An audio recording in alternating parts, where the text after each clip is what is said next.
मिश्रा का और आप देखना शुरू कर चुके हैं द डिबेट। बहनों भाइयों, पाकिस्तान को उसके घर में घुसकर धूल चटाने वाली भारतीय सेना, जिस पर हम सब बहुत गर्व करते हैं, आज भारत सरकार ने एक स्टेटमेंट भी जारी किया जिसमें बताया कि 90 मिनट नहीं सिर्फ 23 मिनट के समय के भीतर भारतीय सेनाओं ने पाकिस्तान के 8 एयरबेस और उसके लॉजिस्टिक हब्स और वेपनरी सिस्टम पर ज़बरदस्त अटैक करके उत्तर से लेकर दक्षिण पाकिस्तान तक जो तबाही मचाई कि पूरी दुनिया भारत की मिलिट्री कैपेबिलिटी का लोहा मानती है।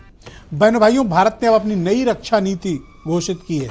ये नई रक्षा नीति ये है कि अगर आतंकवाद की कोई भी घटना होगी, ऑपरेशन सिंदूर ऑन है, उसे हम एक्ट ऑफ वार मानेंगे। यानी अगर आतंकवादी घटना भारत में होती है तो एक्ट ऑफ वार है, हम सीमा पार जाकर कोई भी कार्रवाई करेंगे। ये हमारी स्पष्ट पॉलिसी है जो भारत के प्रधानमंत्री ने कही। बहनों भाइयों, ये बहुत महत्वपूर्ण बात है। मुझे अचरज है कि इस पर डिबेट्स क्यों नहीं हुई, इस पर होनी चाहिए क्योंकि भारत ने अपनी नई डिफेंस पॉलिसी तय कर दी है। बहनों भाइयों, जब कार्रवाई हुई पाकिस्तान के खिलाफ तो तमाम उसके संगी साथी भी एक्सपोज हुए हैं। आज हम विदेश नीति पर भी चर्चा करेंगे, नई रक्षा नीति, मौजूदा विदेश नीति, हम इस पर बात करेंगे। ये भारत के लिए कितनी प्रभावी है और हमें किस तरह की कार्रवाई करनी चाहिए। बहनों भाइयों, भारत ने अपनी नई रक्षा नीति प्रस्तुत कर दी है।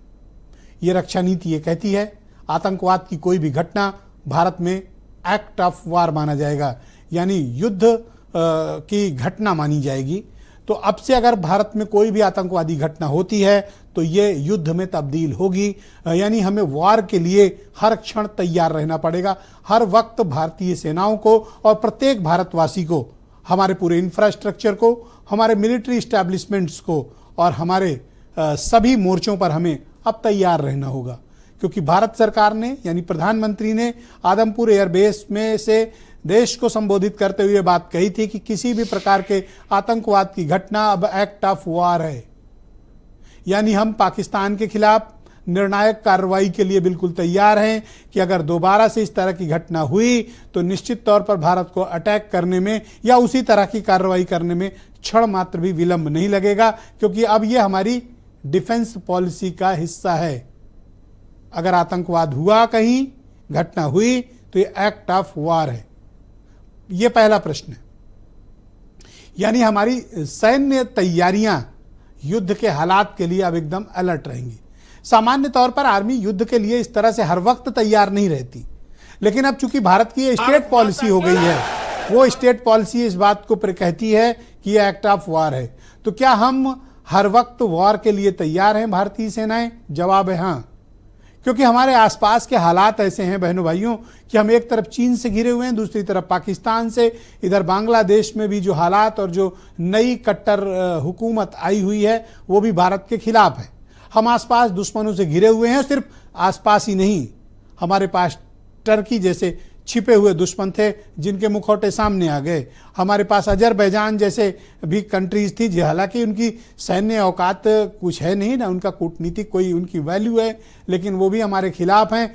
और चीन ने तो जिस तरह का अपना चेहरा दिखाया है, भारत को आगे भी बहुत सावधानी बरतने की ज़रूरत है। चीन खुले तौर पर पाकिस्तान के साथ था, और सिर्फ साथ ही नहीं था बल्कि उसकी वेपनरी भी और उसके मिलिट्री इक्विपमेंट भी इस्तेमाल किए गए हैं, जिसमें टर्की और चीन दोनों सम्मिलित हैं। बहनों भाइयों, क्या ये सही वक्त है कि जैसे हमने अपनी डिफेंस पॉलिसीज को बदला है, हमने आतंकवाद को एक्ट ऑफ टेरर माना है और ये संकल्प दोहराया कि हम घुसकर मारना होगा तो उसके लिए तैयार हैं, तो क्या ये सही वक्त है कि भारत को अपनी विदेश नीति में एक बड़े आमूलचूल परिवर्तन की आवश्यकता है?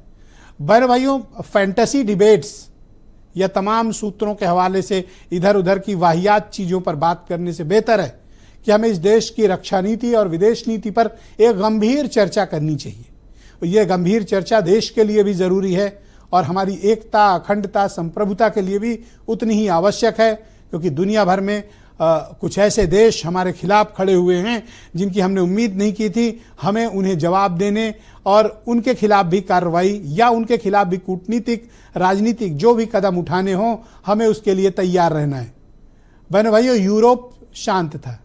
जब यूरोप में आतंकवाद की घटना होती है तो ये कहते हैं कि ये दुनिया भर में आतंकवाद फैल रहा है, उसे वो वर्ल्ड टेररिज्म बताते हैं, ग्लोबल टेररिज्म बताते हैं।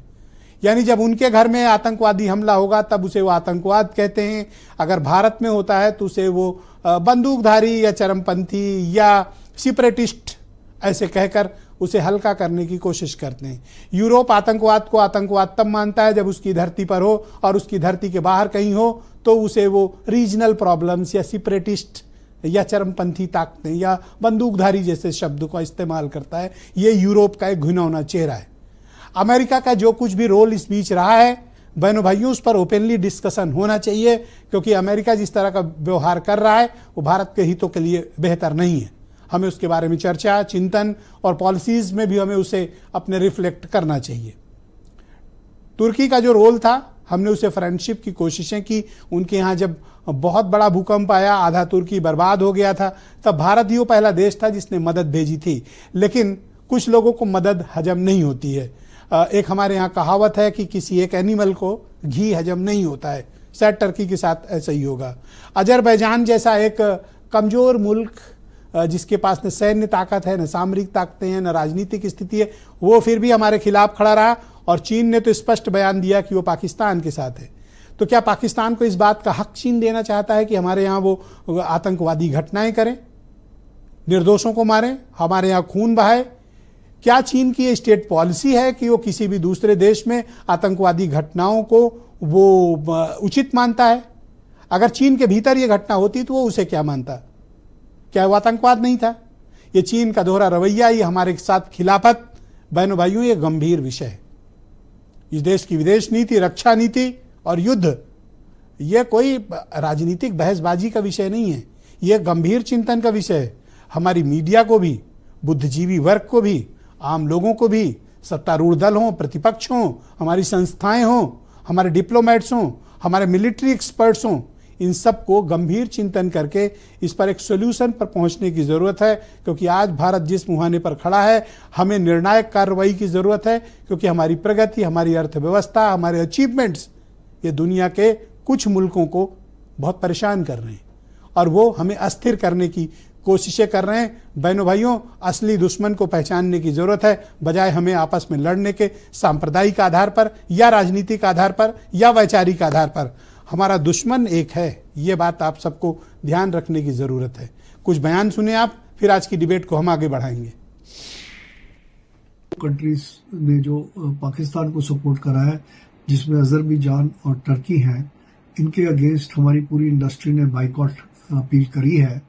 6000 करोड़ के करीब हमारा जो फॉरेन एक्सचेंज हम खर्चते हैं इन देशों पे, ये हमारा बचेगा। तो हमें उम्मीद है कि 50 to 60% लोग अपने यहाँ ट्रिप्स अजरबैजान और टर्की की कैंसिल करेंगे। जहाँ तक चीन का ताल्लुक है, चीन के 3 जो हैं ऐप्स जो हैं उनको बैन कर दिया है। जहाँ तक टर्की का ताल्लुक है, अजरबैजान का ताल्लुक है, सरकार ने साफ तौर पे लोगों को कहा है कि वहाँ पे उनको जाना बंद करें, टूरिस्ट जाना बंद करें। टर्की की इकॉनमी गिर रही है, अजरबैजान की इकॉनमी गिर रही है, बहुत बड़े पैमाने पर उनकी इकॉनमी जो है टूरिस्ट के ऊपर डिपेंडेंट है।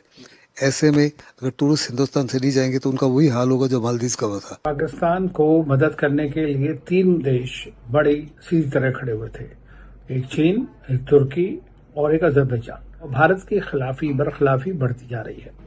तो मेरा मानना यह है कि ट्रेड तो हमारा है, टूरिज्म भी है, लेकिन चूंकि हमारी पॉलिसी यह है कि terrorism and trade and tourism will not flow together. So this is the same thing which applies, because ये उन countries को support कर रहे हैं जो पूरी तरह से टेररिज्म में लिप्त है भारत के खिलाफ। बहनों भाइयों, इस गंभीर परिचर्चा की शुरुआत करते हैं। मेरे साथ लेफ्टिनेंट जनरल दुष्यंत सिंह साहब भी इस कार्यक्रम में मौजूद हैं। संजय चौधरी भारतीय जनता पार्टी के प्रवक्ता हैं। सुरेश गोयल साहब भी हमारे साथ मौजूद हैं, फॉर्मर डिप्लोमेट हैं। ग्रुप कैप्टन वीके सिंह साहब भी हमें ज्वाइन कर रहे हैं और संजीव श्रीवास्तव जी बहुत ही जाने माने एक्सपर्ट विदेशी मामलों के, और सुरेंद्र राजपूत कांग्रेस कमेटी के प्रवक्ता, वीरेंद्र सिंह जी हमारे स्टेट हेड। मैं सबसे पहली शुरुआत जनरल दुष्यंत सिंह जी से करना चाहता हूं। सर, मैं आपसे समझना चाहता हूं कि आज भारत सरकार ने एक आधिकारिक तौर